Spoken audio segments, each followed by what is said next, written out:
Ready?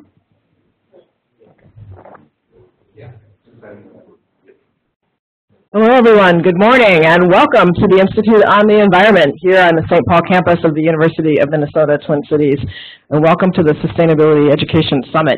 This is part 2. Part 1 was back on September 15th, and you can watch it online. Look for links to that in the program today. But it doesn't matter if you're just here for part 2. It's just a question of bringing together our 5 University of Minnesota campuses, and to do that, we divided our summit into 2 parts. So today, we're going to be live casting here from Institute on the Environment, and then we're going to turn the cameras to University of Minnesota Duluth for our keynote. We'll come back here to the Twin Cities. We'll take a break, and then our cameras will go to University of Minnesota at Rochester and University of Minnesota at Crookston. So if you are online and you have questions, comments, concerns, please use the WebEx interface, and Dustin Carlson, who's here in the room with us at Institute on the Environment, will do the best that he can to address the issues. We are doing a bold experiment here and doing a live cast summit, so bear with us and be part of our learning community as we figure out how to get this done in a good way. And with that, I would like to introduce Ellen Anderson, who is the director of the Energy Transition Lab here at Institute on the Environment and has a storied career working on energy transition. And I could go on, but I'm going to give her the mic and let her share some remarks with you today. Thanks.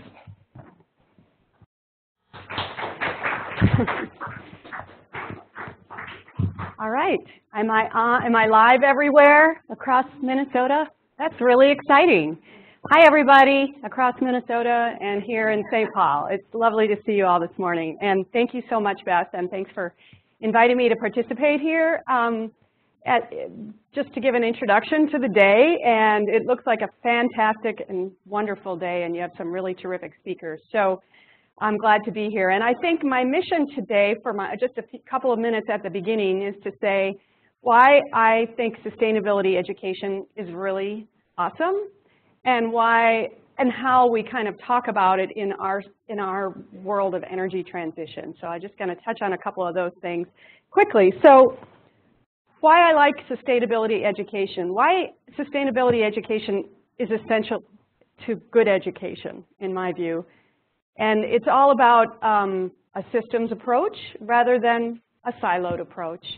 And that's, you know, we hear a lot about busting silos, but I think when we do it well, when we do sustainability education well, it's not just about busting silos and, as my former boss would say, you know, building skyways between them.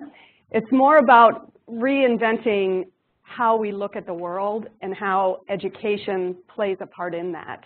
Because what we want to do is teach our students about the world and about the real life challenges that exist there. And that's the context in which education should take place, in my view. So it's more creative. It can be more creative, more real, and really more compassionate because it can be more human-focused. And as somebody who's been a practitioner, well, a policy practitioner, I've never built an energy system, but I've studied it and I've written about it and passed laws on it and things like that. So I call myself an energy practitioner for 25 years. But to me, it's about so much more than wires. And I think to most people it is as well, including some of our esteemed engineering professors who are here in the room, who are storytellers and who embed so much more than wires into their view of engineering. So another thing that I think is really valuable about how we here at the university and at INE and through Beth's leadership in sustainability education and across the campuses, how we approach sustainability education is about leadership. So it's about empowering students to be their best and to find their leadership potential and to find how their learning and knowledge and experience makes them able to affect change in the world through what they're learning and how they're learning it. So just to try to, that's a little kind of high level. And so my examples will be related to the work that we do on energy transition. And I kind of morph the teaching experience across the world of the project experience. The Energy Transition Lab does a lot of projects We work with lots of collaborators, both within the university and external stakeholders. And we're all about impact, about trying to make an impact on how our energy system is changing through education, research, information, engagement, collaboration, and inspiration. And I should write that down. I like that tagline. That's what we do, and our students, when I engage in teaching, that's what we want to do as well. And so there's a lot of overlap there. And I think Beth made a great comment to me when she said, you know, energy transition is different from energy in the sense that the transition work is all about change. It's all about how it's evolving, changing, adapting, and what the future will look like. And it's not a static question, and it incorporates, by definition, much, much more than the infrastructure of energy.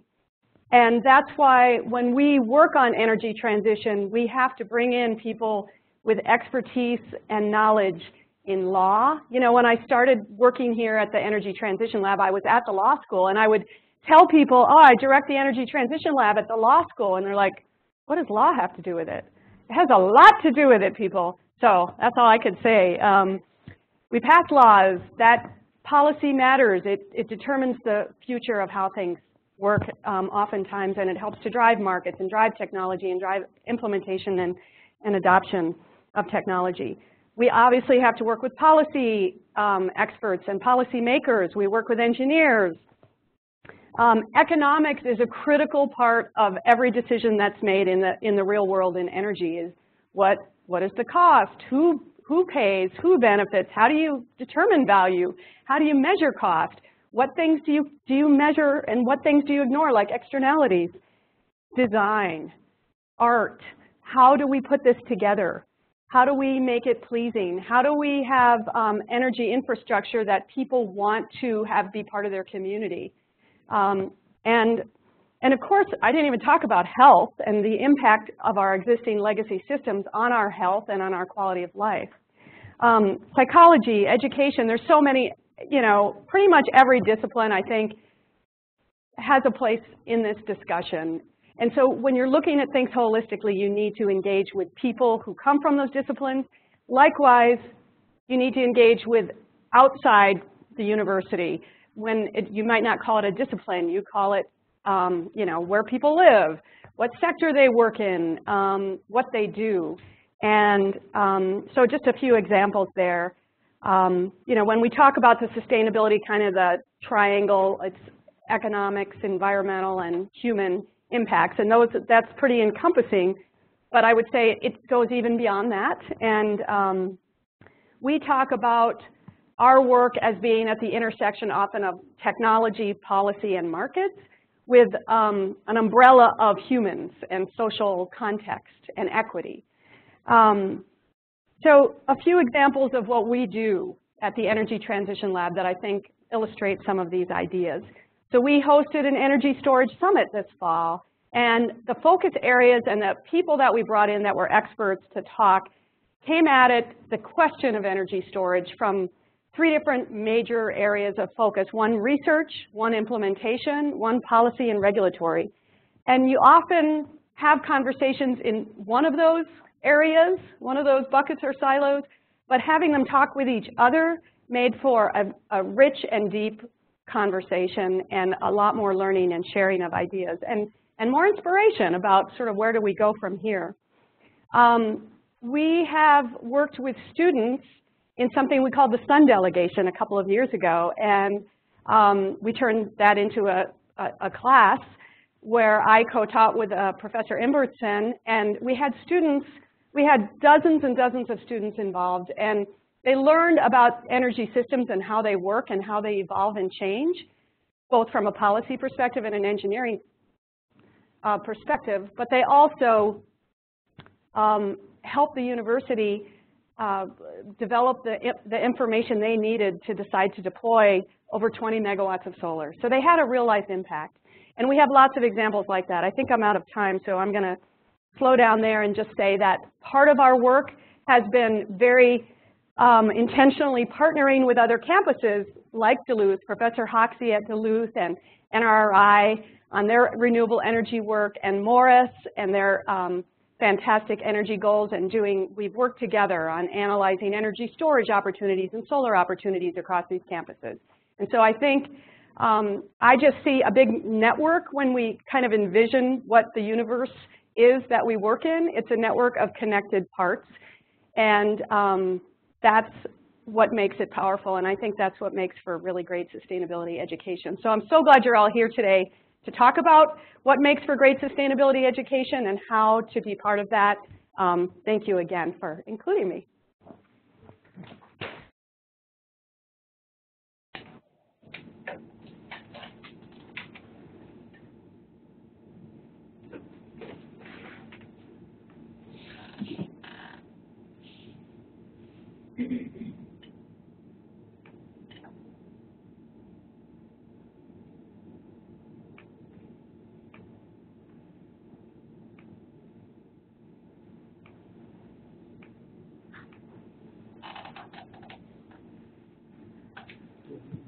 You good to go? Can you hear us?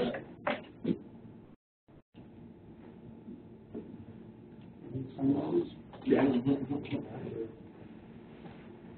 It should be good to go though now. See, so when they give us permission, we're right on. Yep, good to go.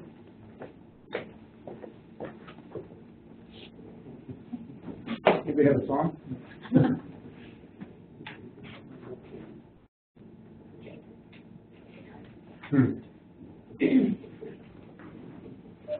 We can hear you. Oh, okay. All right, we didn't know if we had the green light. If you're ready for me to start, I'll go ahead and start. Yep, go. Okay, well, good morning, everyone. My name is Rolf Lieberg. I'm the Executive Director at the Natural Resources Research Institute, better known as NRI, and difficult acronym, so we'll stick with it for there. I'd like to welcome everybody to this. I'd like to thank our IONE for hosting this event. I think it's an incredibly important event to be having. Specifically, thanks to Beth Mercer-Taylor for the invitation, and I have to acknowledge a number of people for being able to accommodate my crazy schedule, because as I speak, we're in the middle of having a conversation with a number of companies here in Minnesota, talking about how do we sustainably change the way we address some of our mining practices here in the state. So it's important for me to be in two places at one time, and I appreciate help from Beth, Patrick Royden, Dustin Carlson from Twin Cities, Sarah Paro, David Cyrus, Josh Bowen, and Bruce Reeves here at UMD. Without these guys on an amazing chain of email, none of this would have happened. So welcome to our colleagues across the system, Crookston, Morris, Rochester, Twin Cities, and here in tropical Duluth, where we are enjoying a bit of a above freezing period of time. So I'm particularly happy to be engaging in this because I've had a personal dedication to sustainability throughout my career. I've had a 25-year career with the DuPont Corporation, and just recently, the last 3.5 years, I've had an opportunity to come here to the University of Minnesota and continue some of that work. So I'll talk a little bit about both and how that impacts some of my perspectives on sustainability. I think it's particularly heartening to see the efforts to incorporate sustainability into the curriculum across the university, because as Ellen just made a comment, the idea of having a multidisciplinary approach, the only way it's going to happen is we have multiple disciplines working together to drive sustainable thinking. So there's a lot to say in 20 minutes, and I thought I'd take this talk about 45 times in the last 24 hours, but I think the ideas are how do we build the toolbox, not only for the people that are practicing in our economy today, but also for the students that we're trying to work with and help. How do we drive impact? If you're not having an impact, why are you doing it? Understanding what is the systems-based approach. You heard Ellen talk about that a little bit, and that's the only way to get things done, in my opinion. And again, that interdisciplinary approach is important. So I don't think I have to tell anybody why sustainability is important with all the commodity pressures we have on our population and how that has an impact on our resources and how we use them. But the key part of how to go about this is really understanding how to value our resources, how to use them as material sources, but also as a critical ecosystem is dependent on to live. It requires building those networks, it requires building those conversations, but most of all, it's about building the opportunity and the capability to lead. And that's, I think, a big piece of what we're trying to do with our students across the university. Leadership is going to be a key component.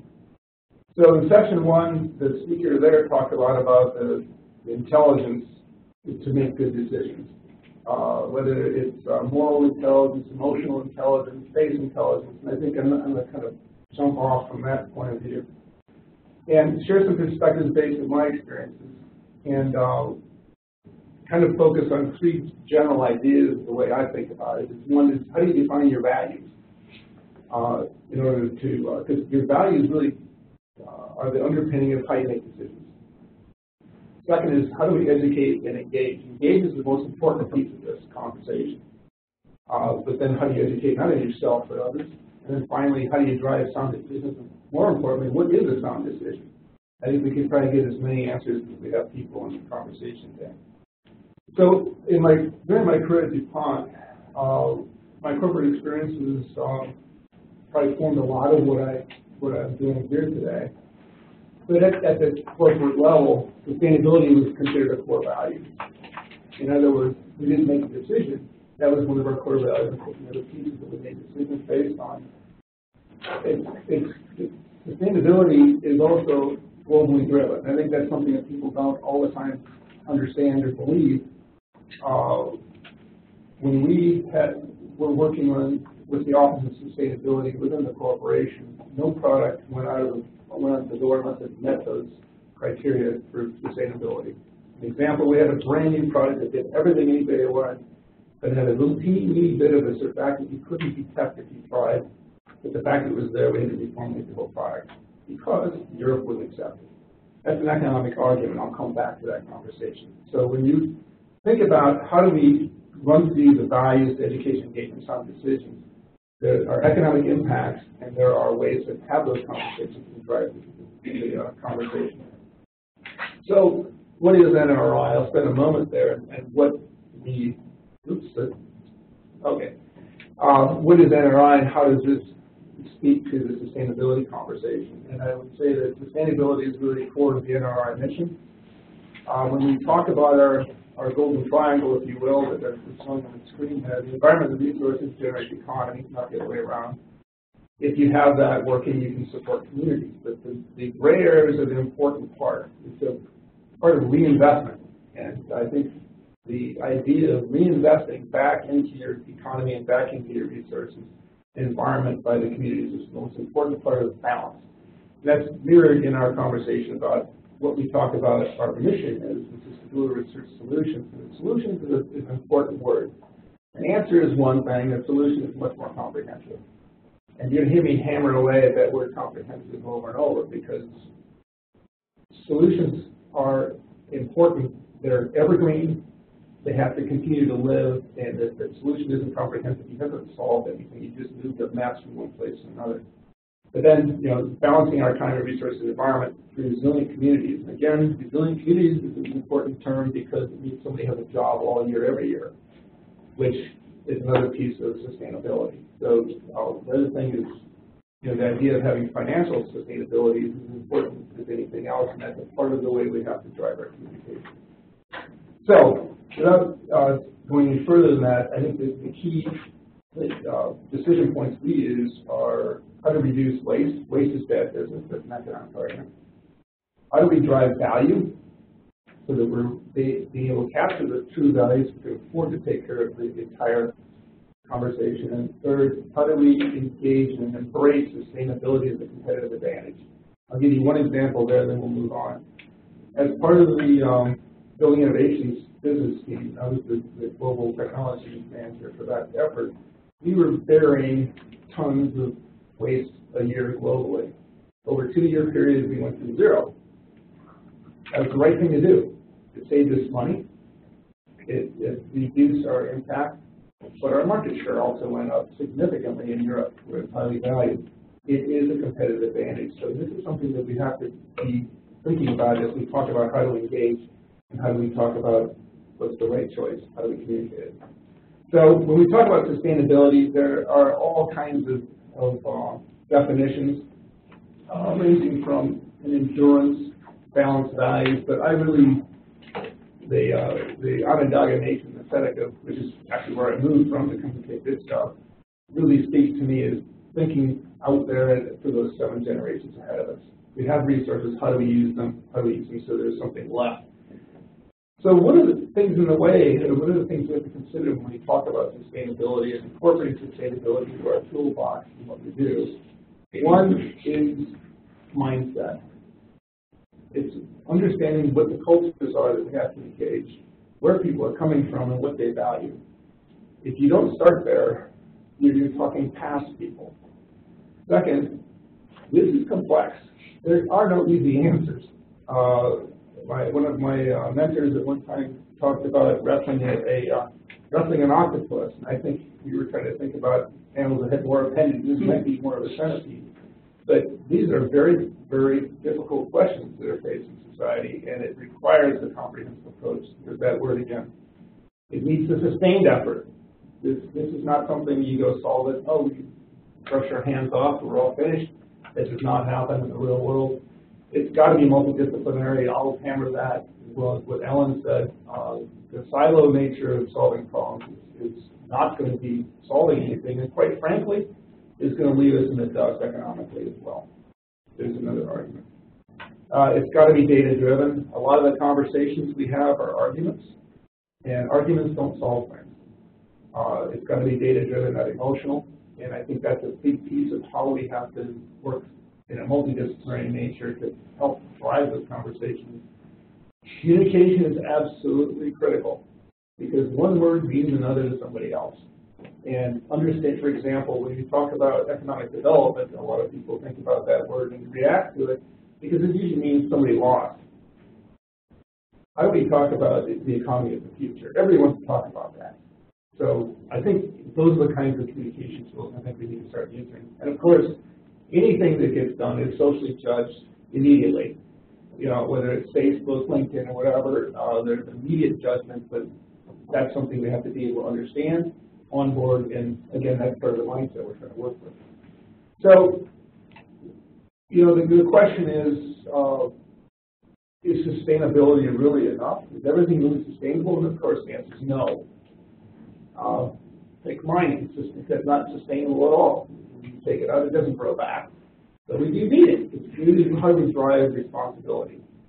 And the idea of resilience is kind of something I want to throw at everybody because it assumes that we don't have any control over what's going to happen, nor do we have much understanding. You know, climate change, water availability, species migration, goes to the global economy. We feel like the tail of the dog sometimes. But how do you prepare for that? Well, we invest in understanding, in investment affords the options, it allows us to have the education, allows us to anticipate things, think about how to prevent and adapt, give us options so that we can drive these decisions that we hope are long range, which are also, these decisions have to be integrated. There is no one decision that's always integrated into decisions, and I'll come back to that point in a moment. So, again, human activity has impact. If you look at what we have on the right side, we have all kinds of tools, gadgets, and pieces of our society and part of our standard of living that we depend on and don't even think about. Everybody in here has at least one cell phone. We drive a lot. We depend on building materials. We like to live in houses. We turn a faucet on. We like it to work. Plumbing is an important part of our world. Energy and food, but every one of these things has an impact. But I think the thing I want to make sure that we have, as we think about sustainability, is one impact is linked to all the others. For example, if you want to talk about using a metal that changes landforms, landscapes. It uses an amazing amount of water. It uses energy. So when you start talking about one aspect, you have to think about the entire linkage, and this is a very, very important piece of it. When I was in my former job, we had a number of people shut down one of our sites because they wanted the corporation to stop making freon. Absolutely noble cause, right thing to do. Shutting the plant down would have shut down our food supply, our medical supply. So there's the balanced understanding of what are those other impacts. Fortunately, a few months later, we had Suva, which has now replaced freon, at least in this country, and it made a significant impact. But I think the idea of understanding the balanced impact and how do we understand and characterize it is a really important first step. At the end of the day, it really comes down to how do you define your values. And I always like to think about the dice. And before we roll the dice, we have to understand what's on those bases. The basis we're talking about is the cost, risk, and benefit. When we drive these core values, we've got to think about this. And so when we think about the cost of something, we've got to be thinking about the true cost, the all-in cost. I.e., it's not just how much it costs to do something. What are the impact? What's the carbon footprint? What are the social footprints? What are the other issues you have to be thinking about? And then same with the benefits. You know, what are really the benefits of doing whatever we're doing? But most importantly, what are the risks? Now, this is a part of where I think there's, you know, we're talking about the multidisciplinary approach. What are the real risks that people are willing to put up with and give up? For example, you know, the timing, safety is a risk. We've got other risks, quality of life, clean air, water. What are the things that people are willing to put up with? As you come up and understand what the values are, that drives the social license. And the social license is talked a lot about across industry, across the globe. It's really, it doesn't belong to the industry. It belongs to the public. It's the permission that the public gives to industry and business is the right to operate. And it's based on the trust that the cost-stress benefit is well understood, well communicated, and is continually changing. So the social license, I feel, is one of the most important tools to talk about as we drive sustainable thinking, and how do we define what that social license looks like. And by driving the social license, it also helps business, because there's nothing that business and industry hates more than uncertainty.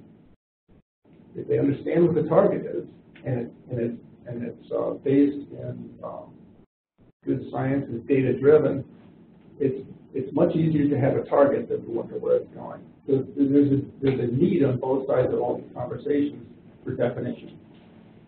Moving on, I'm kind of going to the values, to the education, to the choices and decisions that I started out with. When I look at education, it really is about understanding and knowledge. And this is kind of the cascade I think about as we think about what are we doing.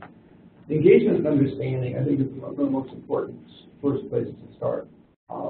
As I said earlier, engaging is the only way you're going to have the conversation get the true information. If we are focused on the us against them conversation, we're never going to solve anything. So really, from a multidisciplinary standpoint, when I talk about that, in my old world, in the world we're building here at NRI, having that engagement with people that, sure, understand engineering and the base sciences, but also people understand communication, understand social structure, understand performance, understand the form and design. All of these skill sets have a key role in that engagement. Understanding also the implications of values. Everybody has a value system, and being able to help educate people what the impact that their value system might have on decisions and on the sustainability of those decisions is a big part of that learning curve. Once we've done that, now we're ready to frame the challenge. And this is something that I feel very passionate about, because if we go and try to solve the problem before we know what we're solving, we spend a lot of money, irritate a lot of people, and do nothing.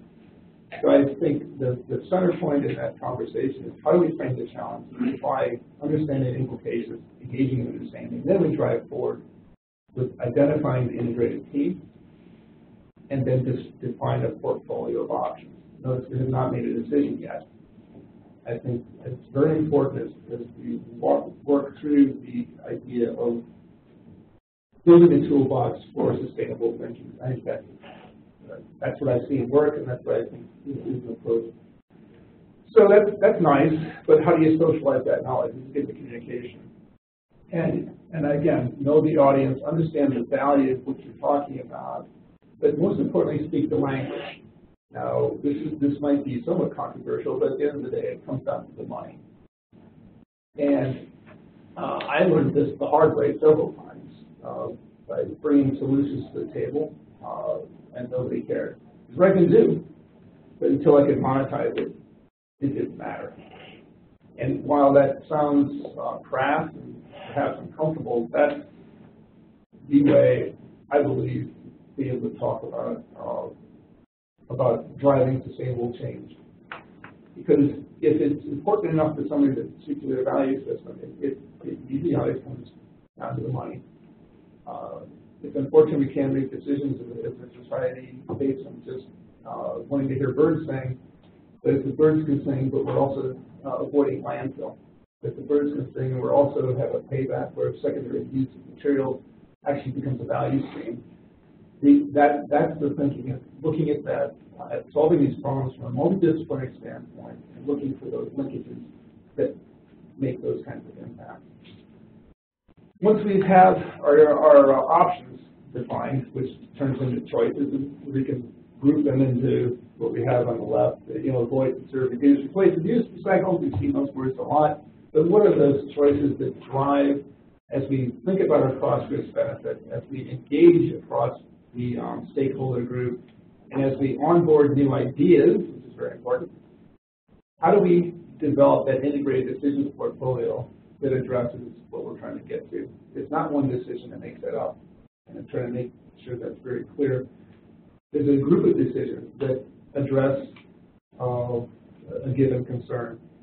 And when we make a decision, it has to be continually going through that little washing machine that's on the screen there.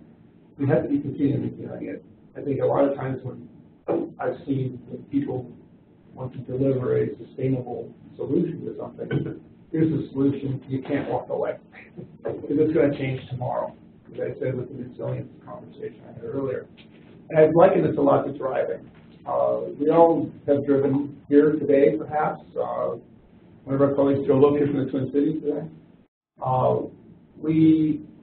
We never take the green line, if you will, on the screen. It usually looks more like the blue line.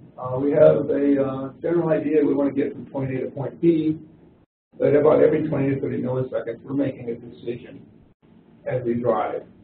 We got the idiot next to us that's on the cell phone, somebody else is reading a paper, the weather's changing, the road surfaces are different, we're changing the way we react. But we don't leave the house without a plan of where we're going. We don't leave the house with an empty tank of gas. We don't leave the house with flat tires. In other words, we need to be prepared. And this is another point, is I've never seen any process of decision made when 100% of the data was available. That's just fluff. But we have to make sure that we have a good, solid starting point, and that we have mechanisms in place to review versus the true cost-risk benefit, what we're hearing from the public, what we're hearing from the stakeholder group, and what new technology and what new thinking is and data are available to help steer the course. Now, one point that from our industrial stakeholders, new technology does not need something that was done in a thimble. It has to be relevant. And I think this is a place where I think that the public-private partnership between universities and companies is the place to look for improvement, because where we can talk about a new idea, it has to be relevant. Carrying out a process in a thimble versus carrying it out at 35 tons a day is a different conversation. And understanding that applicability of our ideas and decisions is another piece of how we frame the conversation and propose those solutions. So, I'm about out of time here, but I want to acknowledge that sustainability is hard work. A lot of people liken it to, I feel like I have the weight of the world on my shoulders. This was shared with me with one of my colleagues in the past. And my response was, well, it is. And but the point is, it's not on somebody else's shoulders, it's on all of ours. And it's important to be able to understand how we shoulder that load and move forward with dedication. And I've got a stupid children's book on the screen here for a reason. If you give them off a cookie, I don't know how many of you read that or had it read to you. I read it many times to my kids. They hate the book now. But the issue here is when we were challenged by a part of the corporation to build a rather large process that had a component of sustainability with it, and I can't talk about it, but we came up and said it was going to be about a $9.5 million project and it was going to take 18 months.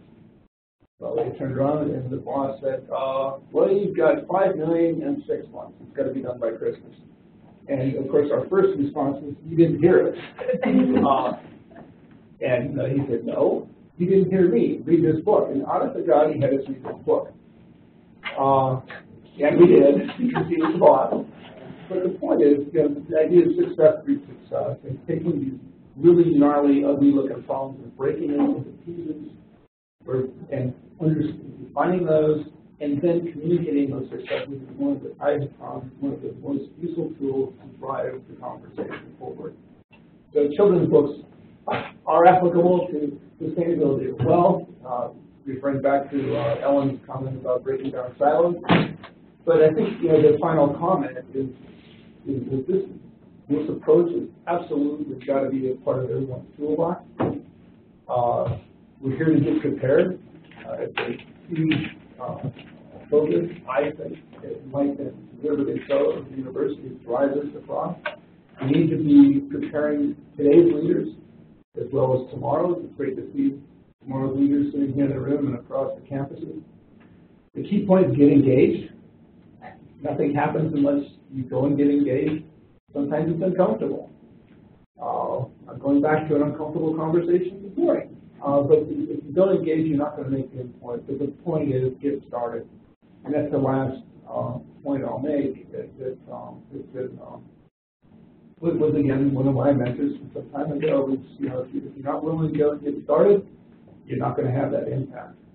So I would like to close my comments with, again, thank you to IONE for continuing to drive these conversations. I think it's absolutely critical on a global level. It has massive impacts to our economy. It has massive impacts to our society.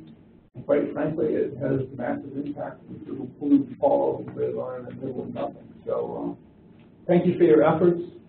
I and NRI, the university, are very dedicated to this effort. So thank you very much. And I wish you an excellent continuation of the sustainability conversations we've been having today, and I look forward to engaging with any of you in the future. So thank you.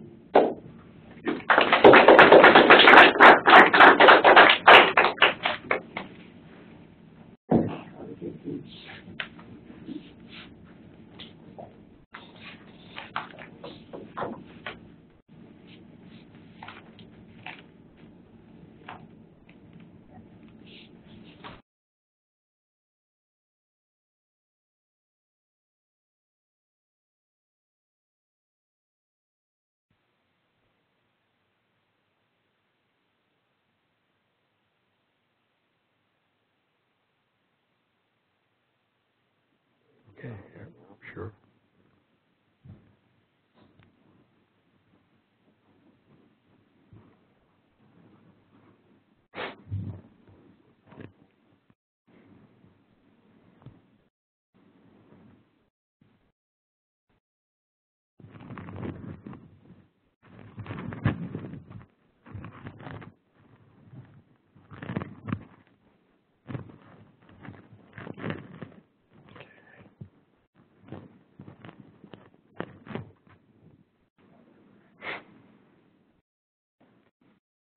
If I want to show, go to the internet, I'll call you, Dustin.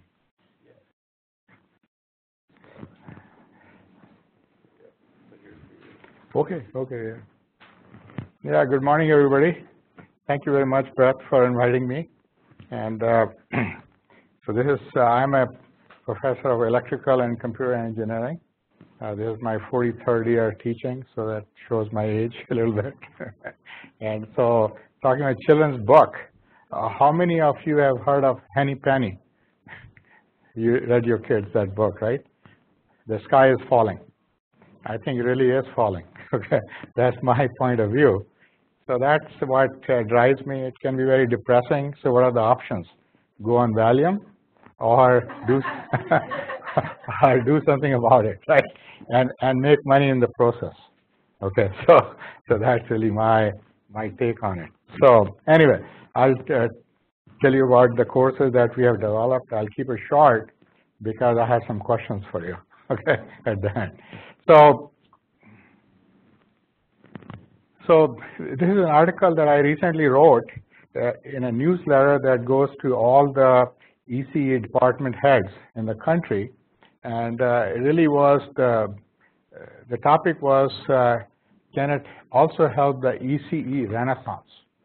So we have a lot of things in this renewable energy area that we could draw upon. For example, a lot of young people are excited about the environment, right? So we can draw them in, and for whatever reason, a lot of people think that and why this renewable energies have something to do with mechanical engineering. So mechanical is kind of eating our lunch. You want to bring them into ECE.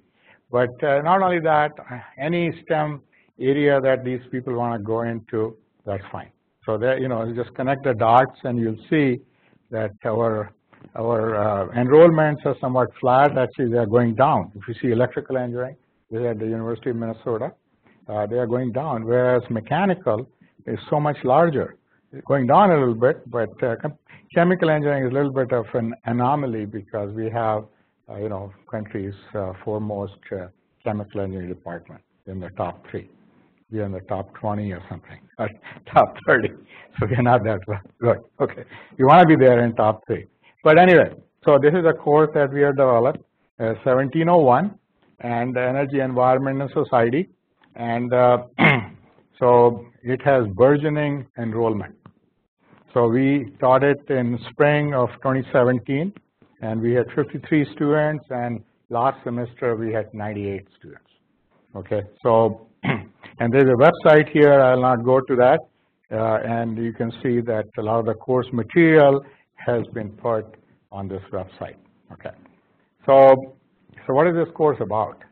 Well, this course is about convincing students that climate change is happening, and it's happening because of us, and the consequences are unimaginable. Okay, so what do we do, right? So we have the solutions, we have the resources. So we can go to wind, we can go to solar, generate all our electricity from that renewable sources. We can transition, Ellen talked about transition lab here, right? We can transition our energy usage to electricity. Whatever we use for energy, let's use it as electricity and generate by renewables, right? And then similarly, we drive automobiles. They could be hybrid.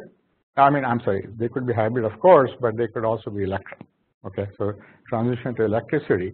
And just recently, the carbon footprint of transportation has exceeded the carbon footprint of electric power production, right? Because our carbon footprint of electric power production is going down because we are transitioning from coal to natural gas and also to renewables in some part, right? So transportation is a very big sector. So this course is, so here's the syllabus, So the syllabus for this course, it's really kind of holistic. So we talk about conventional sources of generating electricity after talking about climate change and its consequences. But then that's probably 1/4 of the course. The rest of the course is really on talking about solutions that we have. And to take this course, a student doesn't even have to have high school physics. Okay, so we keep it at a pretty high level. Okay, and this being a very large university, we have the opportunity to draw in people from many different departments. Like I had this course, when I taught in fall, I had 8 guest speakers. And one of them, just to give you an example, was Dr. Phil Peterson. He's our global distinguished professor. He is an expert in infectious diseases. And according to him, global warming, climate change is the biggest threat to human health. Okay? So rather than me talking about it, I don't know nothing about anything. So he's talking about from his perspective. Okay? So we have that opportunity. So it was very kind of a holistic course. We talked about biofuels. What a fraud they are. I shouldn't be saying in this building. Okay, but they really are, right? It's a very political thing. When Trump goes to Iowa, he's for biofuels. When Hillary Clinton went to Iowa, she was for biofuel. Obama is for biofuel. Why? Because he's from Illinois, right? So how could you be opposed to biofuels? But can you imagine converting food to fuel in a country where I come from, in India? The millions are starving, right? So it's just not feasible to have biofuel as a solution to solving this climate change crisis. Okay, so we have to. So we talk about talking about holistic. We talk about agriculture, what a big footprint that has, right? Effect of our diet. So Professor David Tillman, who is our Regents professor, right? If you read his article, the carbon footprint of getting the same calories from beef versus beans, it's like almost a factor of 100, right? So when I went to Arizona to visit my son, he was eating bean burritos. I said, Mike, you are an environmentalist, because wheat has a smaller footprint compared to rice. The rice, when you fill up the paddies, they emit a lot of methane. Okay, so just to give you an idea, it's very multidisciplinary, growing vegetables using LEDs, right? And the water, so you use in this controlled environment very small amount of water. And water, I can tell you, is going to be the biggest challenge that we will face. Like the town of Cape Town in South Africa has run out of water. And so much water has been sucked out of Indian subcontinent that when the earth rotates on its axis, it wobbles because that mass has been taken out. Okay, that's serious, right? So anyway, this is to give you some ideas. So the other thing we have done is so this previous course has this LE theme of technology and society. Okay, so this is a lab course that we are developing laboratories, and my co-conspirator, Dr. Abhijit Shirsagar, is here, and so he is very much instrumental in developing all these experiments. And so that's this course will be offered in fall of this year, and so together 1701 and 1703, we are hoping that it'll get what is that called? Core of physical sciences core, which is, I'm told, is very highly prized. Okay, I don't know the reason because I'm not involved with undergraduate advising, but it's you have to hit certain theme and you have to hit certain course. So here you'll be killing 2 birds with 1 stone. I'm a vegetarian, by the way. 2 birds with 1 stone. Okay. So high school. So these are the experiments we're developing.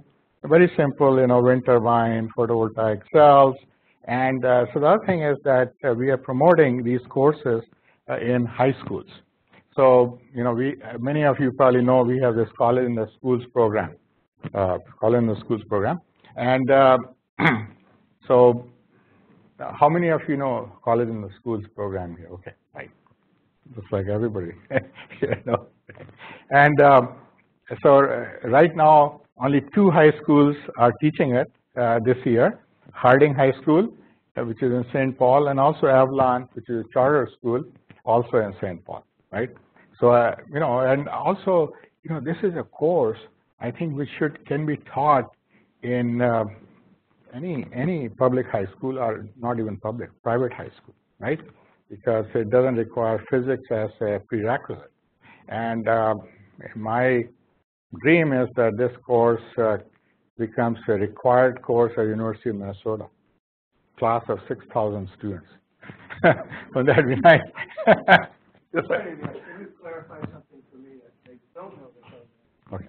Is it the EE 1701 here on campus available online No. to high schools, or it's a different course? See, right. So, no, thank you for asking that question. There are two different programs. One is called PSEO, Post-Secondary Education Option, where students from high schools can come to the University of Minnesota and get credits for that University of Minnesota course without paying any tuition, right? So that's PSEO option. But the problem there is that they have to travel. So how would they travel from Bemidji to here? Right? Not possible. Whereas in this college in the schools program, this is a dual credit concurrent enrollment program. It's active in all 50 states. Okay, and so here what one does is you train quote unquote high school teachers, right? And then they go and teach their students, right? So that's a difference. So college in the schools has a much wider reach than PSEO. Okay, so we have just two schools, and but like I said, all schools and probably all over the country. We are developing this material which will make available, and also to diversity. To be equitable is always a goal, right?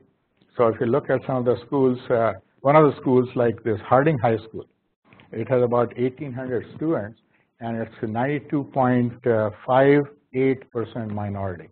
Okay, so it has more than 1,000 Hmong students. Okay, out of 1,798 students. Okay, so so my goal is to take this course in North Minneapolis, Central High, Minneapolis, and St. Paul, and be active, right, to promote this, because this is a course that can show these students career pathways. Okay, not every student should or would go to college, right, or to trade school. I mean, they can just graduate and start putting solar panels, but they want to go to trade school, they want to community colleges, they want to come to a university, get their bachelor's, master's, PhD, and do research. We need all of them, right? So this is a course, and it doesn't have to be in electrical. A lot of the challenges, a lot of breakthroughs would come outside of electrical, like improvements in batteries. What do we have to do with batteries in electrical, right? This is a chemical or chemistry thing. Okay, so a lot of those. So I think it's just showing them the career pathways, and like what Alan was talking about, policies. So some may want to go into policy side, economic side, right? So it's all those possibilities are there. Anyway, I think I'm talking too much. Then we have our course 2701. So this is a course for which students have to have introductory electrical engineering circuits course. So it cannot be taken by anybody.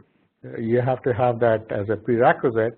So only electrical engineering students, or we have this service course 3005. What do we call it, Paul? What's the name of it here? Yeah, whatever. It's for non-electrical engineers, right? So electrical engineering for non-electrical engineers. So a lot of mechanical students take this course. So they can actually be candidates for this. So we taught this in spring of 2016, and very first year we had 39 students. And we haven't taught it since because we haven't had the teacher to teach it. Okay, so but the plan is that it'll be taught in spring of 2019. Okay, so that's the plan. Okay, so we have organized workshops. First workshop we had on this topic was in April. We have over 200 participants, and then another one we organized, which was in October, 125 participants, and this one is very much geared towards high school teachers. This is on April 28th, climate change, urgency and solutions. So the idea really here, the goal, the objective, is to really convince high school teachers that they should pick up this course and teach it in their high school. Okay. So that's really the goal here. And so you can go to this website and you can see all these things. And our dean, very forward-looking. I hope he's listening. Maybe some salary increase, right? No, I shouldn't say that. That he has provided us money, $7,500, to pay 50 teachers coming from outside the metro area, okay? And we can pay for their travel and one night of lodging, $150, up to $150. So 150 times 50, that's 7,500, right? So we have that funding. So we really hope to promote this statewide. And so I'll stop at this point and see if you have any questions, but then I have a question for you. So,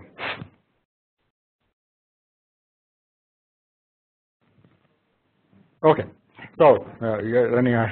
So the question I have is that what kind of resource high school teachers would need to teach this course? See, at the university here, we can draw upon all these guest speakers. It's so easy, right? Because we have all these departments. One of my colleagues from mechanical engineering came and talked about thermodynamics, and so, there's no shortage. And we are in the metro area, right? So we have other, so many resources. So I like to know what you think of this, is that what I like to do is develop an open digital audiovisual kind of book, which basically consists of slides, okay? And each slide has, these bullets, but by themselves, they don't mean anything. But if there was some audio clip attached to it, okay, a video clip that's explaining that, and as well, you can put some links to, some articles and maybe YouTube videos on that slide. So they can click on that and show it to their students. And also, you can take some small sections of movies. Like there's a movie called Before the Flood. How many of you may have, some of you may have seen that. It's Leonardo, not Da Vinci, but DiCaprio. It's a very good movie. So it's like a more than an hour-long movie, right? But if you're trying to make some point, you can just cut out the section of that movie and put it in that slide over there, right? So that's really what I'm hoping. So that's my project this summer, I think. So thank you so much. Okay. Thank you.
Okay, thank you for having me. My name is Christine Marin. I am the chair of the Department of Asian Languages and Literatures, professor in Japanese Literary and Cultural Studies, and the co-convener of the new EHI, or Environmental Humanities Initiative in the College of Liberal Arts. And I want to thank Beth for inviting me to talk about, I think for me today, a range of issues related to sustainability and different practices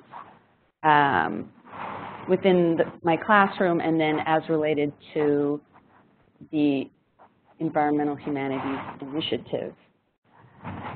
So coming from the humanities, one of the struggles I think that we may have in sustainability studies relates to the question of how to bring together in a multidisciplinary way humanities, social sciences, and the sciences. And we've been dealing with this issue for a long time in the humanities. And so today I wanted to address this problem, I guess you could say, of culture and sustainability, or cultural difference and sustainability, especially within the realm of pedagogy, especially within the realm of pedagogy at the University of Minnesota for now. Recently I taught a course called, let me see, let's go back to this. Just to get us started, I think, called Environment, Technology, and Culture in Modern Japan. And this course does have an LE theme of technology and society as well. And I just taught this in the fall of 2017 for the first time. And in that class, too, we had 5 speakers. Some were Japanese, some had been in Japan. One was actually a University of Minnesota alum who works on agriculture and pesticides and had developed a way of thinking about environment through a cross-cultural comparison with European agricultural practices, Japanese agricultural practices, and U.S. agricultural practices. We also had a victim of radiation fallout from Fukushima, Japan. We had a speaker who presented on the animal figures in documentaries about radiation fallout in Japan. We have really a range of expertise coming into the classroom. For me, if I do go ahead, similar to our previous speaker, and say where I'm coming from the place of my book that just recently came out 2 months ago called Ecology Without Culture. So as you can see from the title of this recent publication through the University of Minnesota, I do take very seriously the problem of cultural difference for thinking through environmental problems on a global scale. Where does cultural difference fit in when it comes to something as big and ominous as global warming, climate change? So if we go to my class title, which was, again,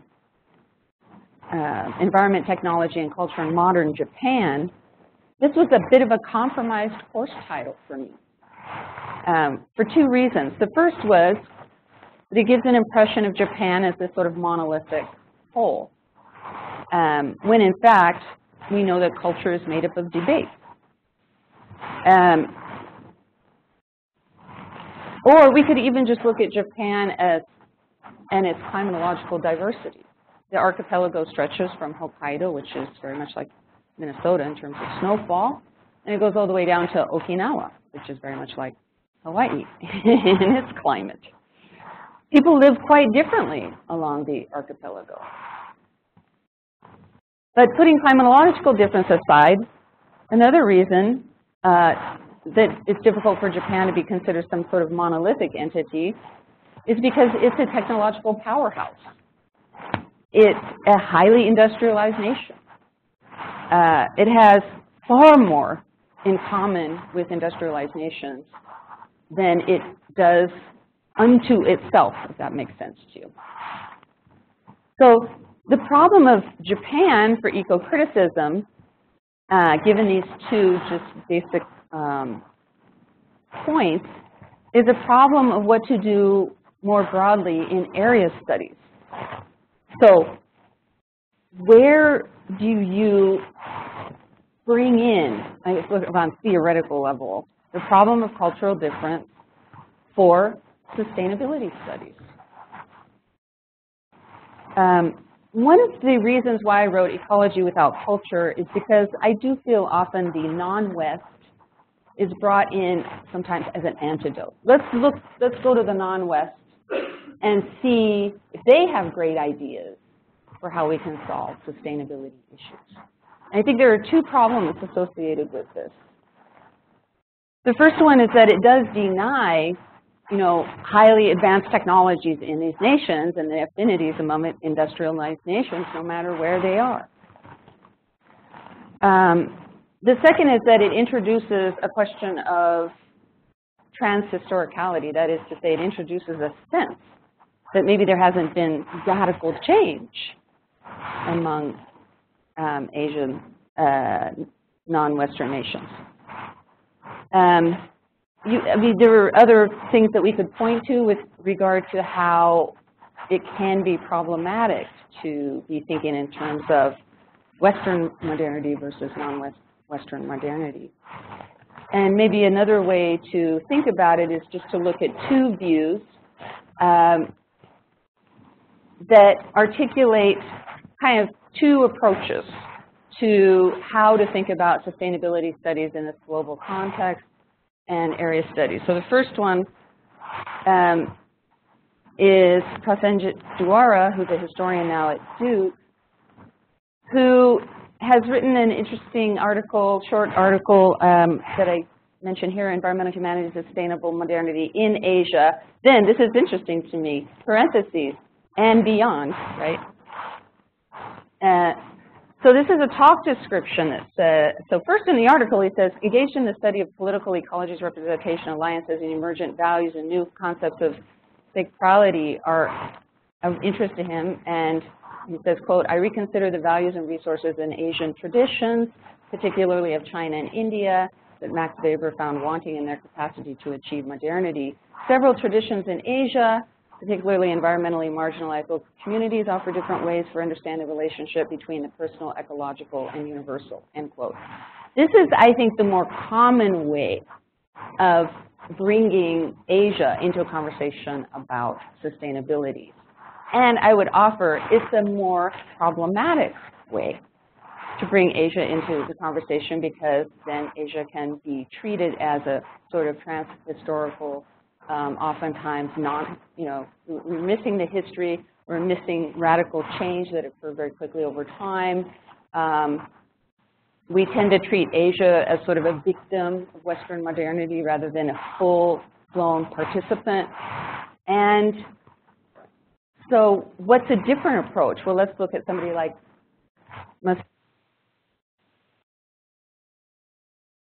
expressions, and a chapter within that was also published in comparative literature called Turn to the Planet, Literature, Diversity, and Totality, said his thinking about sustainability, quote, started with my rejection of identity politics.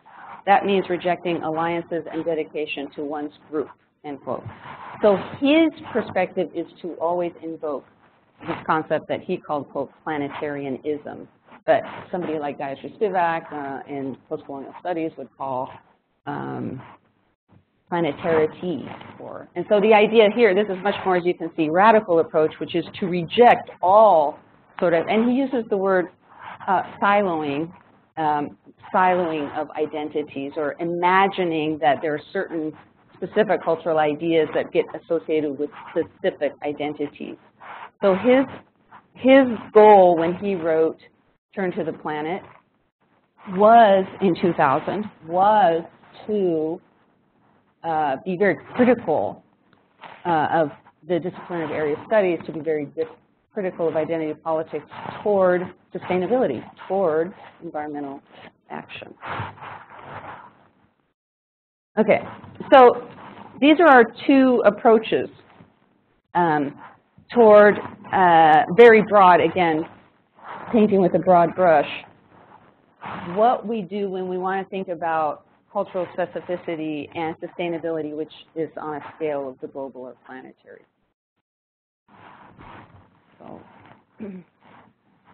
So this is the question that I tried to address in ALL 3468, Environment, Technology, and Culture in Modern Japan.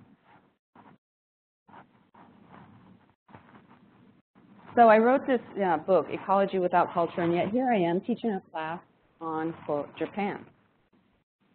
Others could be teaching a course on China or Germany or India. But again, environmental problems or eco-critical problems as articulated through national interest can give us the sense that cultures don't have these wild sort of debates about what to do under global warming, about what to do with all these changes in our planetary systems. So again, the problem for me is if we limit our conversation to a nation state like Japan, what we end up doing is making culture the end game. So ethnos or the anthropos become the end game if cultural belief is what is at stake. So what should we do in cultural studies, again, if we want to address sustainability? First, we take a more materialist approach. And so just as a side point, right now I'm teaching a graduate course called New Materialism. And this course is about why the material world is really important for articulating different cultural notions. The environment has been core for cultures to think about how they see themselves. So there is a real biological basis for cultural ideas. So in this graduate course on New Materialism, we look at that.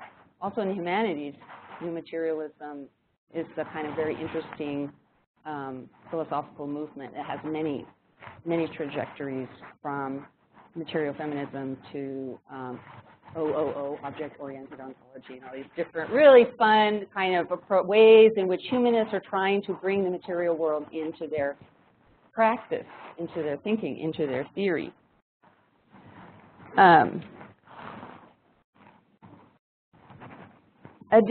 Even if we're talking about a culture, how can we introduce, right, get beyond, again, the ethnos and be thinking more about the bios? We want to develop an approach that accounts for a different kind of we. So not the nation state we, the Japanese, right? Not even maybe the humanist we, the anthropos. We want to engage a multiple we that does include, I think, the non-human animal. So how are we going to do all of this in a class, again, that's called Environment, Technology, and Culture in Modern Japan? Why bother having Japan in the title anyway? Because we do care about ideas from elsewhere. Because we don't want to rely solely on Anglophone literature. Because we do care about ideas by thinkers, writers in China, Indonesia, the Philippines. But again, we seek to understand these ideas without making ethnos the end game. I got in trouble once when I said, would this environmentalist idea happen to be written by a Japanese woman? And somebody cornered me a little bit and said, what do you mean happen to be by? There must be a reason that comes from identity-related reasons for why she came up with these ideas. And my answer was, yes, there were reasons why Ishimura Michiko came up with these ideas, and it was because she was on ground zero in Minamata when tons of mercury was being released in the water and thousands of people got very ill or died. She was there, and she's a good writer, and she wrote about it and was able to bring a lot of global interest to that problem. So if unpacking cultural difference is ultimately the end game, as it often is for area studies, we can lose that material basis for what produces notions of culture, novelistic enterprises, narrative, filmmaking, and so on. So let's go to the classroom and say, what does this mean? What can you actually do in the classroom if you're teaching a class on environmental ideas in Japan, but you're constantly trying to unpack Japan? Because let's be honest, students come because they love Japan to this class. And they want to talk about Japan. They want to understand Japan as a kind of cultural entity, as a place. But I think it's really important to toggle back and forth between sort of understanding the biological underpinnings of cultural production and also the differences within cultural production. So I talk about in just the goals of the course that the course gives explicit attention to interrelationships between the natural environment and human society, that it's comparative, that it discusses the role of culture as a discursive enterprise, and then also try to bring up scientific principles underlying some of the environmental issues that emerge in various kinds of narratives, including novelistic film and so on, philosophy and so on. So first, just open up the conversation to talking about that we are going to look at Japan as a site, but in fact, we're going to really look at affinities. So how do we address affinities? So this is just one practice for the classroom, and that is the round table. So before every lecture, the student, 3 to 4 students, present a round table at the front of the class. And in that round table, so I tell them it's like they are the directors of a film or something, and they sit at the front of the class, and they're just going to talk freely and try not to use notes and not read anything. And the whole idea is to really open up the conversation so that even if they've read a novel or a piece on naturalism, or even Edo Bio by a Japanese biologist, I ask them to not talk about Japan in their roundtable. I ask them to open it up. So for example, if our conversation for that week is on industry and technology in representation, in this case moving images of animation, then the roundtable prompt is the one that's not in bold. It would be, how have different animation cultures treated technology and animation? In other words, they've been watching, right, different animation, and then this is an opportunity for them to think about technology and notions of technology within that. And only later will we come back to Japan. Or in the case of classifying nature in the pre-modern world, the prompt for the roundtable is, how have scientists and historians classified nature? So that the impetus is to talk about affinities outside of this potentially siloing notion of Japanese culture. Or with something like a prompt like secondary nature. How has nature, the prompt would be, how has nature been used to produce cultural identity, literature, art, and aesthetics? It's a huge question. The whole point of the roundtable is just to get them to think back through stories or ideas that they've come across and incorporate them into reading of a culture about which is still so familiar that it's unfamiliar that it's very exciting to imagine it as wholly different. And so the idea is just to create this gesture of always going out and then back in to the new material. Poetry, the construction state. This was a good roundtable. When is engineering the landscape right? When is it wrong? Or poetry of nuclear fallout. What are interesting examples of environmental politics as expressed in poetry? You wouldn't believe what students come up with. It is truly exciting, and it really invites them to think broadly about the ways in which ideas about the environment can, don't exist in one location. Animals as capacious signifiers. How have animals been used to produce cultural identity? Or when it comes to animals, what are the most difficult issues for the 21st century? So they talked about, of course, factory farms, and then the Korean film Okja, if you've seen that. Robots. What do robots say about cultural difference? This one actually morphed into gender difference, notions of gender. Technology and self-identity. Of course, this was the leading question. I was hoping they would talk about Facebook, and they did. Okay, so this is just a way of saying, in the classroom, I seek to sustain student interest in non-Anglophone cultures, and not just sustain student interest, but actually respond to student interest in the non-West, because there's so many students interested in the non-West, while building a practice of identifying affiliations, affiliations that exist in this globalized moment of sort of environmental change and crises. And I found that the roundtable is a really helpful way to do this. It's one practice that maybe when you teach or you're working with people, you can avail yourself of. So as a final point, I just wanted to invite you to visit the Environmental Humanities website. We have a sustainability-related conference on March 1st and 2nd, with maybe a little bit more of a focus on humanities and social science issues, but also, so again, it's part of, I just hope that IONI and this new environmental humanities initiative that we can really be doing a lot together.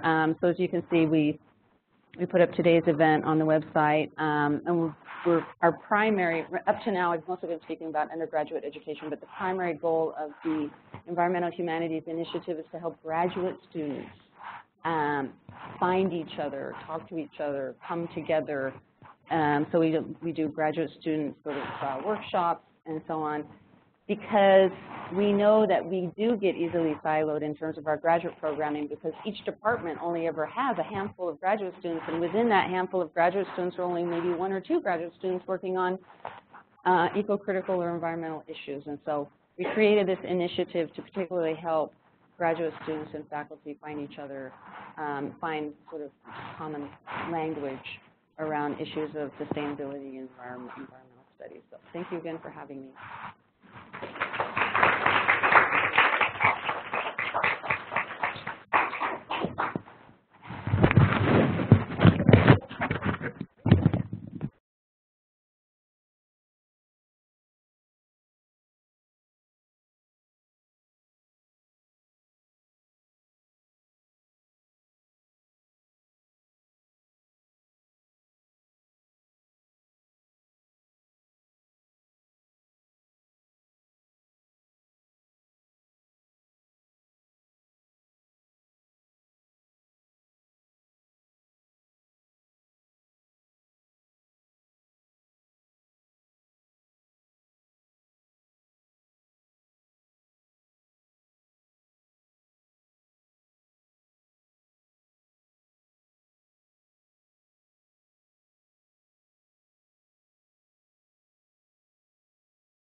sure they can hear us. Slow enough.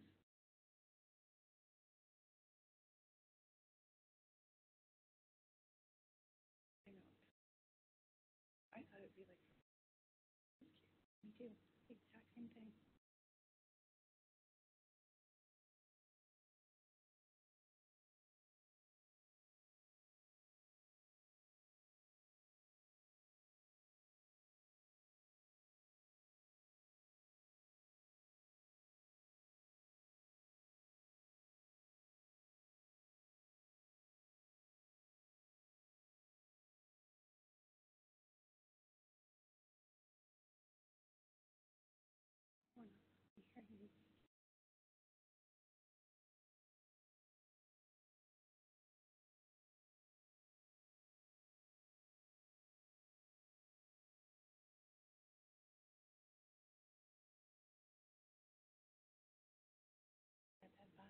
Mm-hmm.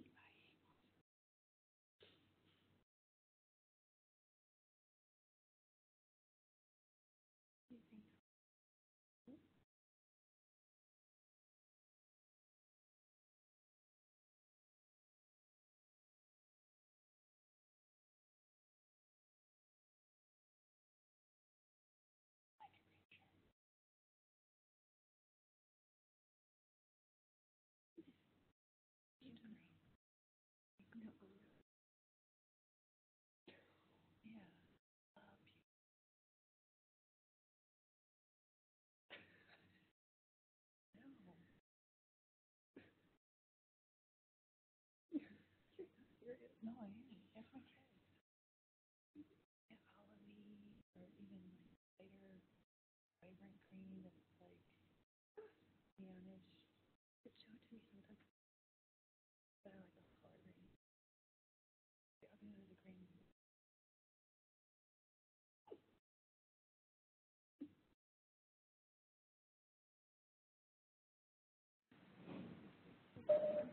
You guys ready to go? We are ready. Can you hear us okay?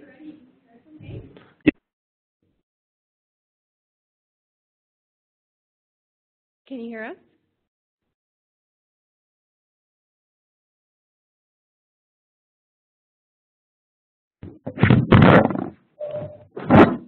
Yep, we can hear you.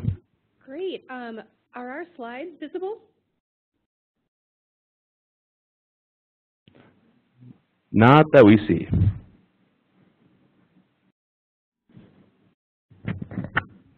Can we help with that at all on our end? Yeah, if you want to go to the Quick Start tab and share screen.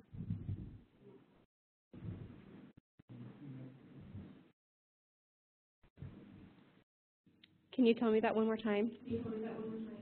Go to the Quick Start tab and hit share screen.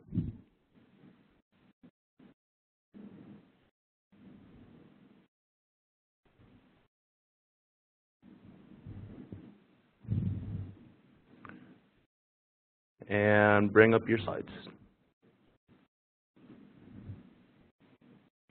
Do you know where our slides are at?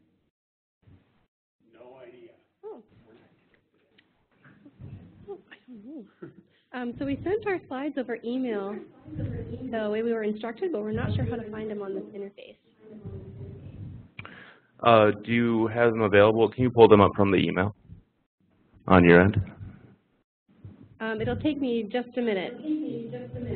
Sure thing.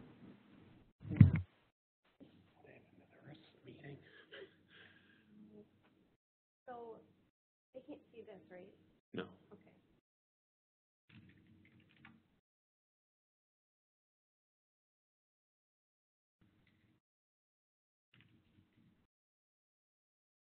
Well, we sent them on the email. They just didn't.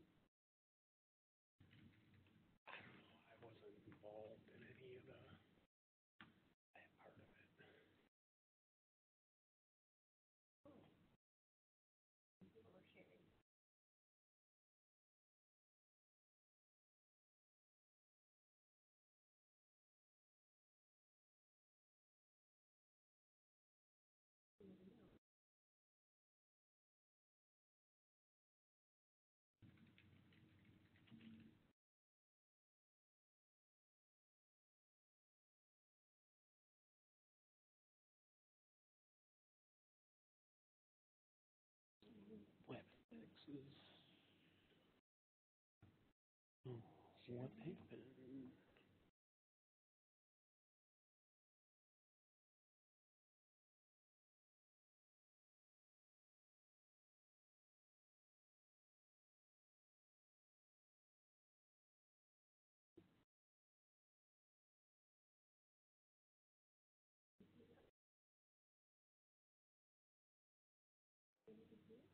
I think so. So our slides are up. Can you see them? We sure can. Looks great. Excellent. Okay, great. Well, thank you for your patience with that. We'll go ahead and introduce ourselves, and then we'll share about our campus, our educational mission, and how public health and sustainability inform our lives and the lives of our students. So my name is Jessie Barnett. I'm a faculty member in public health here at UMR. Hi, I'm Kristen Osiki, a faculty member in public health here at UMR. So we'll share a little bit about UMR's background because we're the newest system campus. We were conceptualized as a campus in 2005.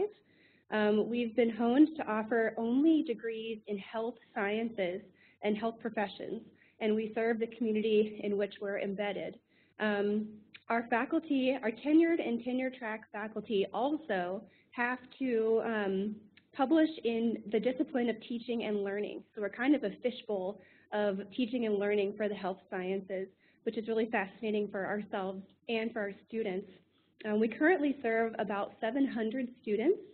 We have about 500 in the Center for Learning Innovations, which is where we are both housed. And the remainder of our students are in programs like nursing, occupational therapy, bioinformatics, and computational biology, et cetera, et cetera. And our strategic plan vision is that our university and our system campus will inspire and empower undergraduates to solve healthcare challenges of the 21st century. And so Dr. Osiki and I are committed to that vision within our field of public health. So before we get started, I want to discern the difference between what is medicine versus public health. We get that often when we talk about what we do. There's this misnomer that we focus on individual treatment, diagnosis, and care. Public health is actually population health, where we're looking at broad populations and trying to determine public health issues within the context of a neighborhood or a community, and then design interventions and assessments to help improve the quality of life within our communities. So when it comes to public health and sustainability, I'm an environmental health scientist, and oftentimes when students hear about environmental health, they think it's about protecting the environment, and in some ways that is true, but in environmental health as it pertains to sustainability, we are truly interested in how the environment impacts the health of humans. So when we talk about sustainability, for example, in a recycling program, we're interested in reducing waste to minimize the disposal into our landfills, which will then protect health in the communities from potential contamination of groundwater or in air quality. So we're always looking at freight transport models when it comes to sustainability to protect our air, our soil, and our water. Okay, so I'm actually not from Minnesota. I'm from another state. I'm from Georgia. And so when I moved to Minnesota, I was introduced to a whole new world of the north and cold, and just a different set of environments and opportunities.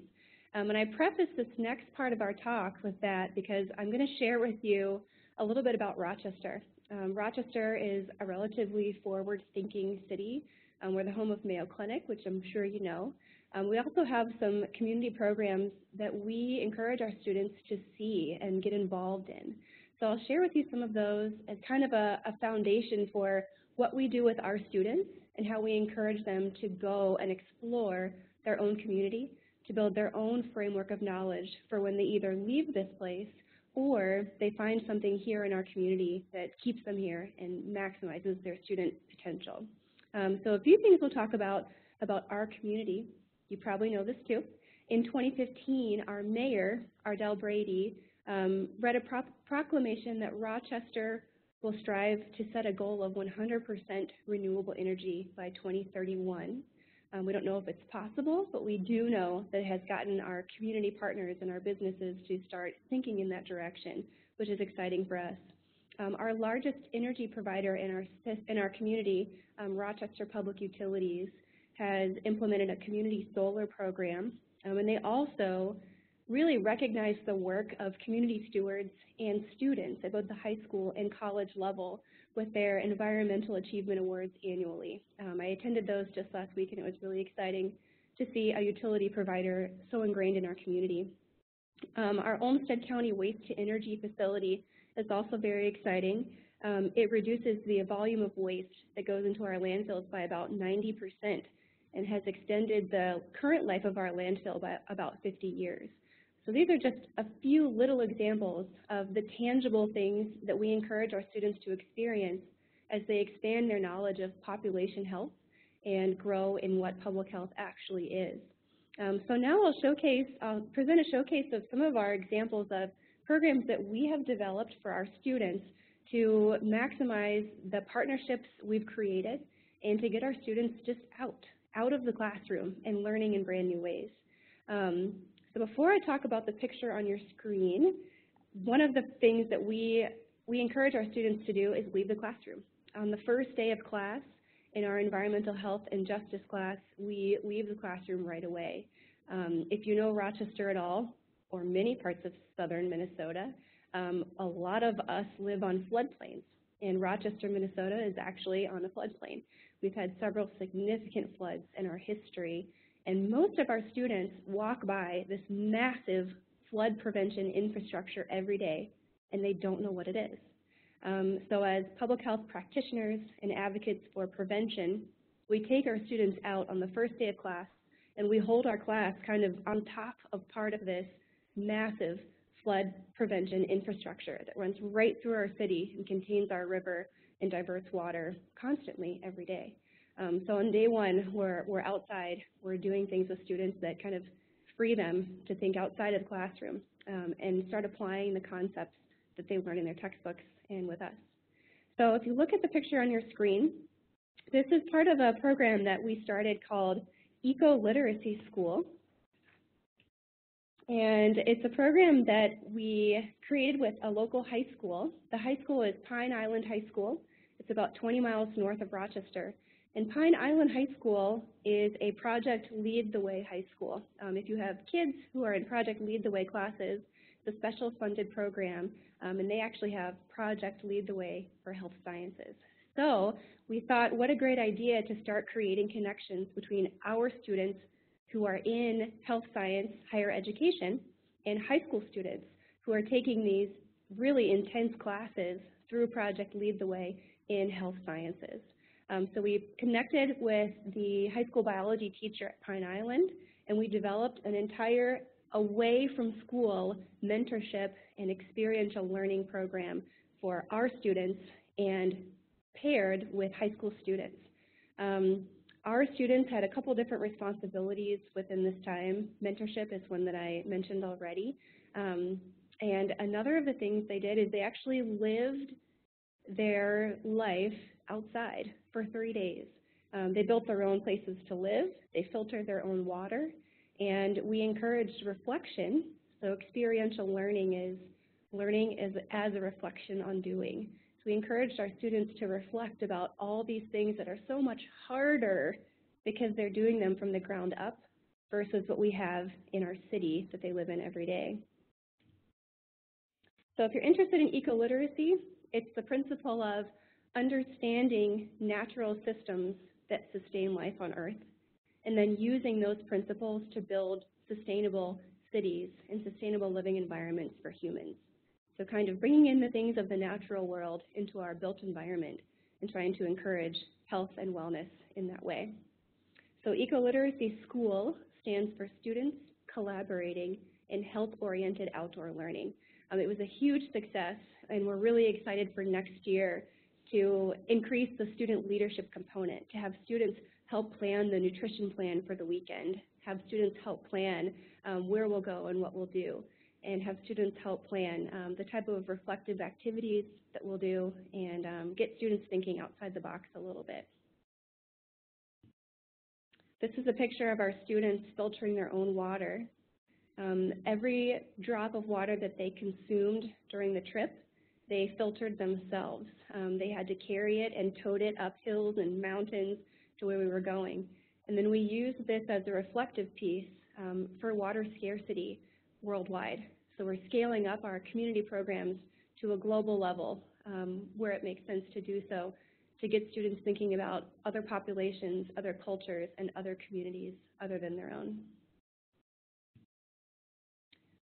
Another highlight kind of in our showcase of student work that we would like to think we've inspired, but we're not really sure. Our students here are so exceptional.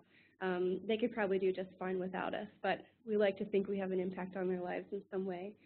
We also have a Sierra Student Coalition here at UMR.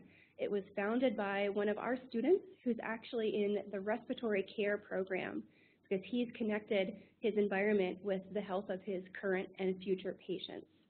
So he's very interested in air quality, and this particular student group has gone on to partner with physicians from Mayo Clinic, the Minnesota Pollution Control Agency, professors at Iowa State, and our local chapter of the Sierra Club to do some air quality monitoring in our own city.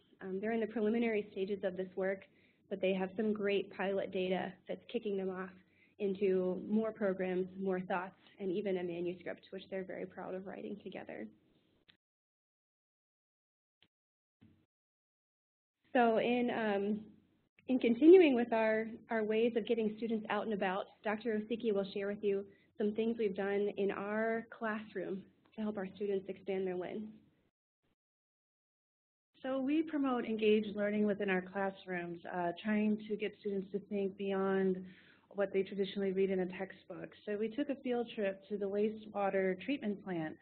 Oftentimes, when it comes to environmental health, we don't realize, like when we flush the toilet, where does the water go? Or when the green garbage truck comes along, where do they take it? So we're trying to give students an idea of the bigger scope or the bigger picture. So we had a trip at the waste reclamation, the water reclamation plant, and it was fascinating. And there are great volunteers who take us on tours to really understand when the water comes in, what is the state of the water, looking at the filtration systems, and then how they process and treat the water, and then it's released back into a stream, and then even discussing what does that mean when the water is released and why is there more flora around that area as the water moves downward. So we try to engage students to see more of the bigger picture and how their individual choices have a greater impact on our communities. Would you like to talk about? Sure. So we brought in a little example, which I know you can't see because our camera is at the very back of the room.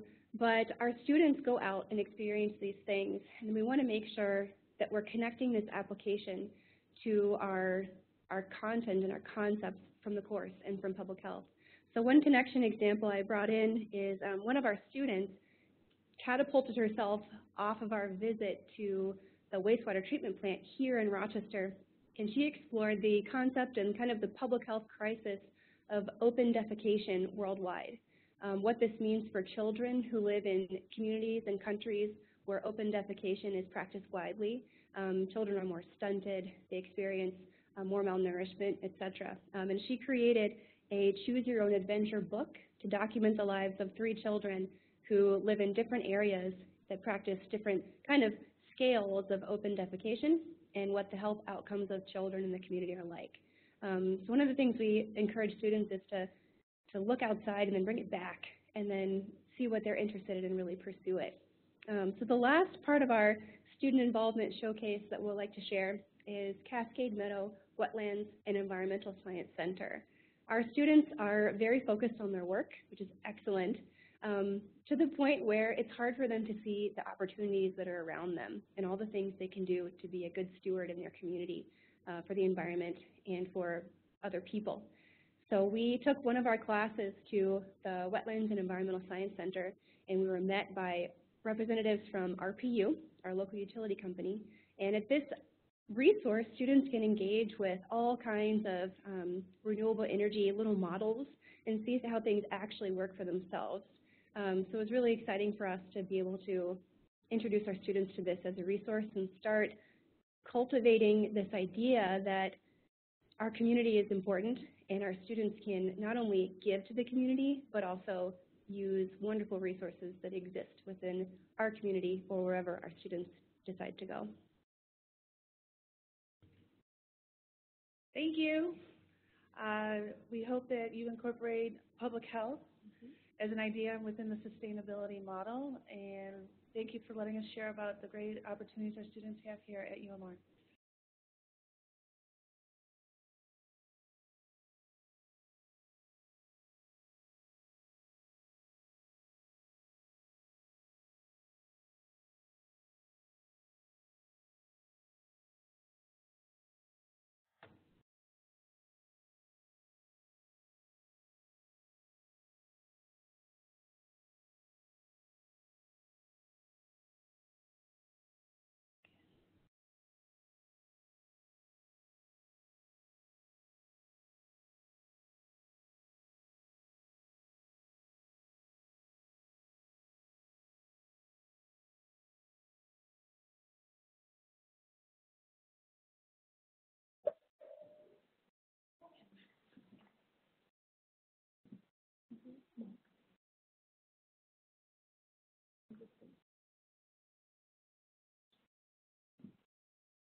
Hello.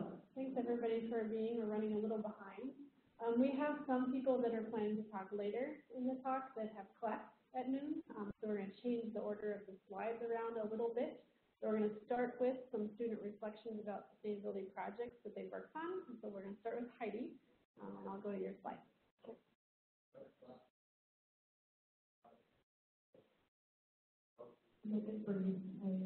I wish I didn't have to make it through. Okay, so this is about the apple spindle pruning project I did this past summer. No, last summer. Yeah, last year. And what is spindle pruning? Spindle pruning is the process of removing older, thicker branches from a tree, leaving behind the younger, thinner branches, which is also called feathering. So they are bent down to lower than a 90-degree angle. And this research took place over the summer and fall of 2017 during 4 trips to Erskine, Minnesota at the Schultes farmstead there. And the apple varieties Honeycrisp and Dustar were grafted onto dwarfing M9 hoodstocks. So these are the trees in the high tunnel. It's a view of those. And I had a hypothesis for this experiment that it would increase the yield of the apples in quality, texture, appearance, and I made a comparison between those with a taste testing demonstration. So material methods, I won't go too much through that, but there's the spindle pruning. And so lessons learned from this. I did deal with some disease and things that were on the apple trees that we needed to take care of, like insect scab, sooty mold, and we took care of that. And then I wanted to do the survey a little bit differently. That was another thing, like just some different things that we've done differently. And then, so basically the conclusion here it seems that the spindle pruning has more of an improvement on taste and texture of the dust stars than it did on the honeycrisp. Dust star may be more responsive to spindle pruning according to the survey I did, as this also coincides with the increased yield found with spindle pruned dust stars, and dust stars may be a better choice for spindle pruning than honeycrisp. So, I just made it really brief, but basically it did improve yield and quality of the fruit, apparently, especially with the dust stars and over the honeycrisp. So that was the research I did last summer. So thank you.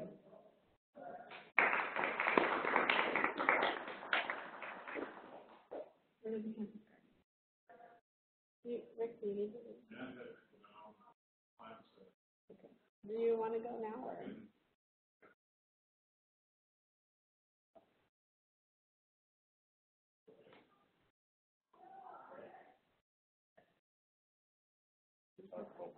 Yep. Well,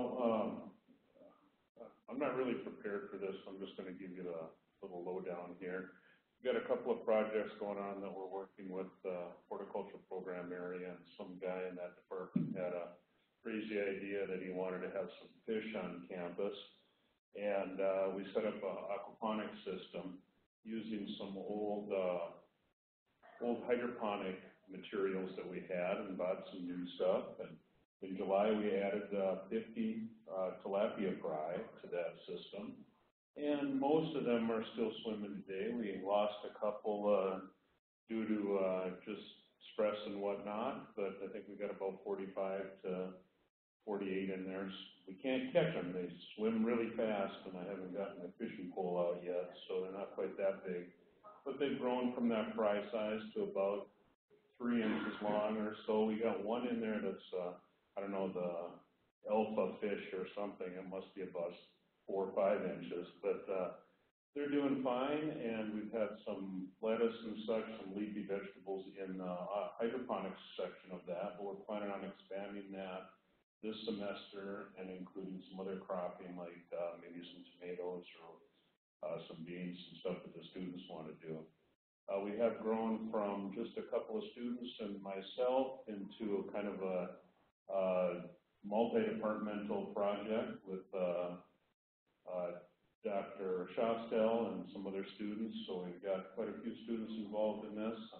We're doing everything from some experimentation with the plants to some automatic monitoring of the temperature and the quality of the water that hopefully we'll have up online someday, and we can share that with everybody. You can see what temperature the fish water is and some other quality parameters.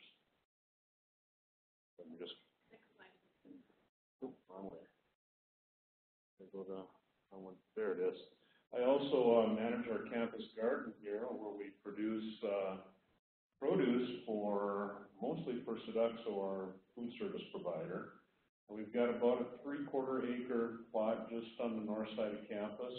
You can see some of our students here planting some cabbage in that picture there early in the spring this year. A few years ago, some of our produce that we harvested.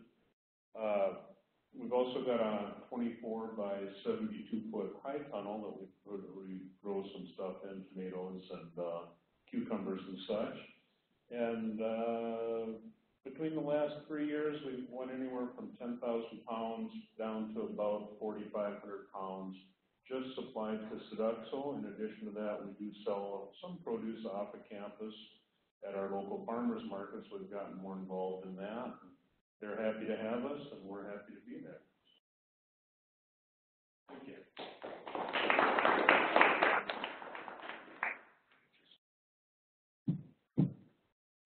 So sorry for the change in order, but we had some students and people with obligations at noon.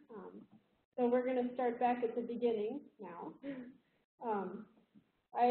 In the fall, became an INE educator through the Twin Cities Institute on the Environment.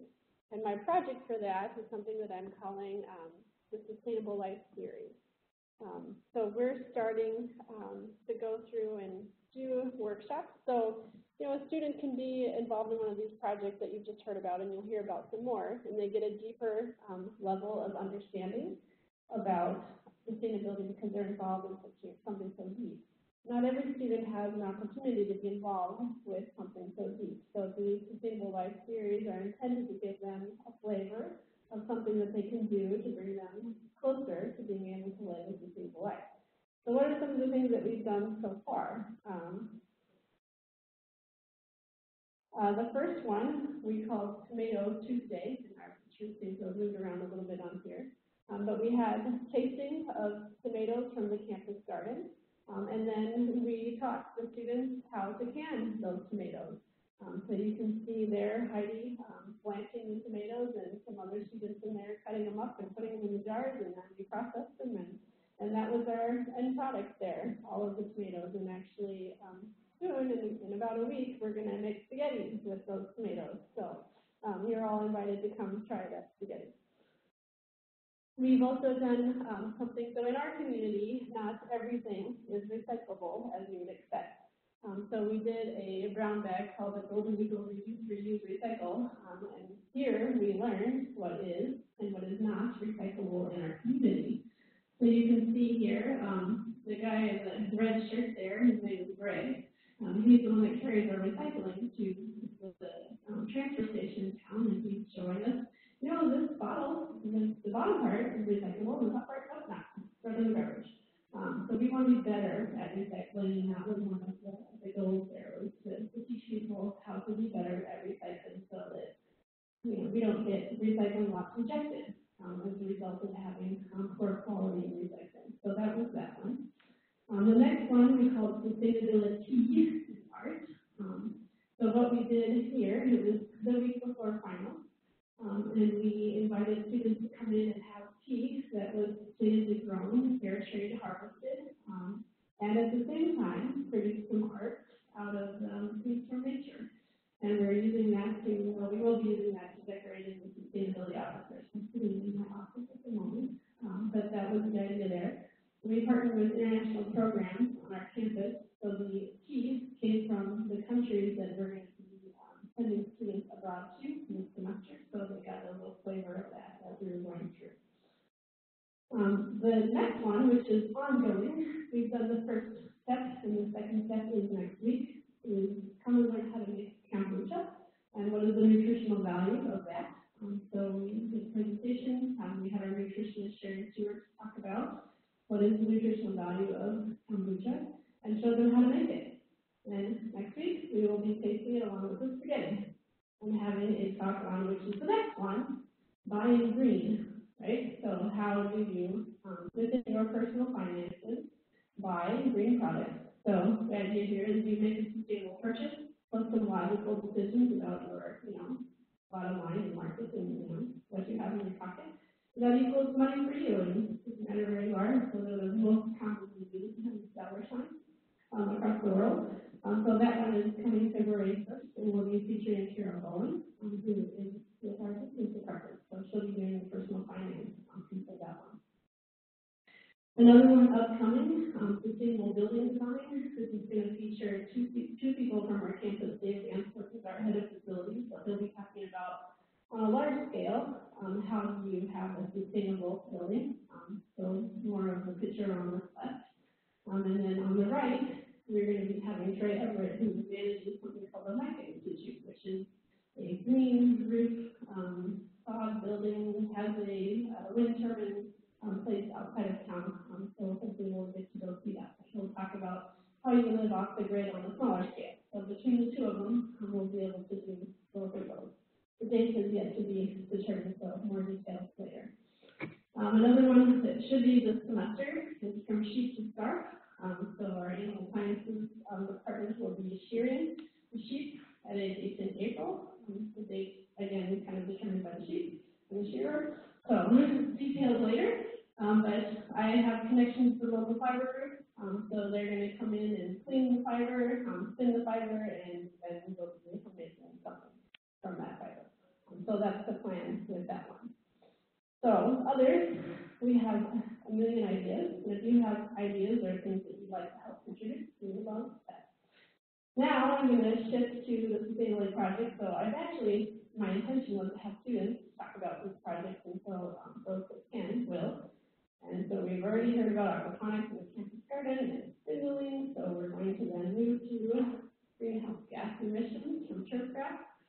Jason Scher was one of the students working on this, so I'm going to start. Thank you. My name is Jason. What you're seeing behind us here is what we did in the field this summer, collecting GAN samples once every 0 minutes, 20 minutes, and 40 minutes, determining the release of greenhouse gases based on certain fertilizers, irrigation techniques, and shade. We also spend about 30 hours in the lab each week analyzing the data, and so that analysis is still ongoing.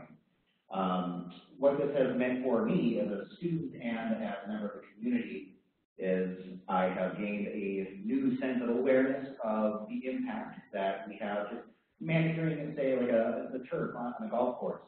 Until such research, I would never have thought, even for a second, that it would have had a major impact. But it adds up, and if you extrapolate the data out to, say, multiple golf courses, countries, golf courses, the world, it's actually a pretty big impact. Additionally, as a student, I gained the invaluable experience in real, honest-to-goodness undergraduate research that will carry me as I continue to pursue STEM field classes in my undergraduate career and forward into my actual career. Thank you. And Ronnie, thanks for talking about recycling. Well, hello, my name is Ronnie Jacko. I'm greeting from the Crookston campus. I'm going to talk a little bit about the Cans for Cancer program that we established on campus. We are collecting aluminum cans, and we're going to bring them to a recycling facility where we get some money back that we can donate towards a project. As of right now, we have chosen a student who is suffering from cancer to donate the money from Cans for Cancer to him. The next point would be a UMC green team that we established this year, and we have our spokesperson for that. Thank you, Ronnie. I'm Reed, representing the green team. You might notice that Jason, as well as a couple of other representatives, were sporting the amazing t-shirts. The green team here on campus, we're all about promoting environmental health. That includes clean water, air, and of course, the earth. A couple ways to promote that growth here on campus. We've gone over a little bit. Katie mentioned the brown bag to show what we can and can't recycle here on campus, as well as the other efforts that Jason went over to promote environmental health. Some of the things that the green team that we've been doing have been replacing the actual garbage can lids to better showcase what can and can't be recycled here on campus, as well as we've been personally going to sporting events to actually give the students a better representation or physical representations of what can and can't be recycled. So actually show them, not really one-on-one, but hit as many as we can of what can be recycled here on campus. Thank you.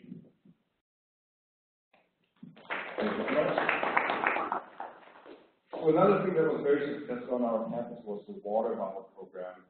We did that with the green tea that we have on campus. We bought about 300 bottles. Then this last year, we distributed about 100 bottles to new freshmen, so they can reuse them during their career here, their time on campus, and save some plastic bottles that otherwise would go in the landfill or somewhere else.